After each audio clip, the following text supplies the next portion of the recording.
s'est passé avant les âges géologiques, c'est ça que vous me dites? Ouais. Pour préparer les jeunes vers leur futur, un des éléments clés, c'est de savoir travailler en équipe.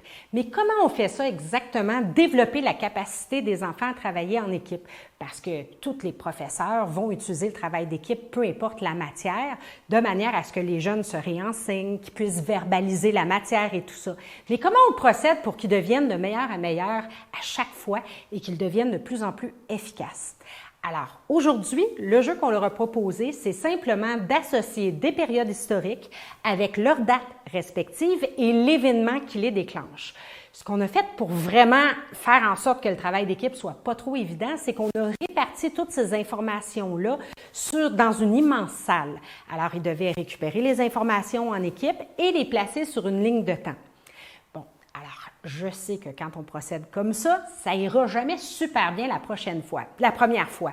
Alors, ce que je fais dans ce temps-là, c'est que je leur fais mesurer le temps. On mesure combien de temps va prendre la tâche et à quel point elle va être réussite ou plus ou moins bien réussie, il y a combien d'erreurs. Ce qui est la clé là-dedans, c'est qu'on les fait aller et après ça, on va carrément tout arrêter. On va s'asseoir ensemble, puis on va parler du processus. Comment ils ont fait? Comment ils ont procédé pour attribuer les tâches? Comment ils ont procédé pour savoir quelles étapes allaient être faites dans quel ordre? Qui ferait quoi? Comment ils ont procédé pour faire ça? Et là, ils se sont rendus compte qu'ils n'avaient pas trop discuté, c'était pas vraiment clair et tout ça. Alors, on a porté un méta-regard sur leur processus de travail d'équipe. Là, ils ont compris plein de choses. Alors, je les ai invités à reprendre l'activité, à recommencer. Je les ai mis au défi d'améliorer leur temps et de débuter l'activité par un conciliabule pour que cette fois-ci, ils soient mieux organisés.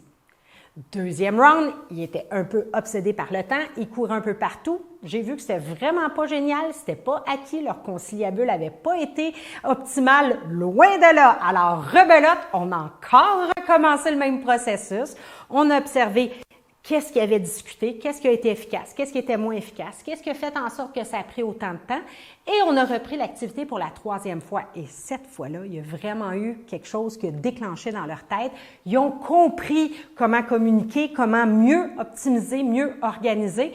Et ils sont parvenus à effectuer la tâche sans erreur en la moitié du temps.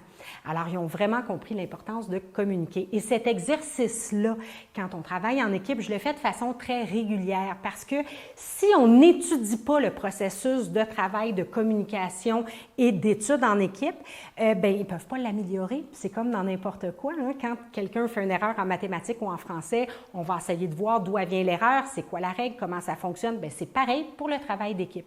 Puis en procédant de cette manière-là, vous allez voir que les étudiants deviennent des vrais pros et l'efficacité est incomparable quand ils sont bons au travail d'équipe. Essayez ça, vous allez voir, c'est génial.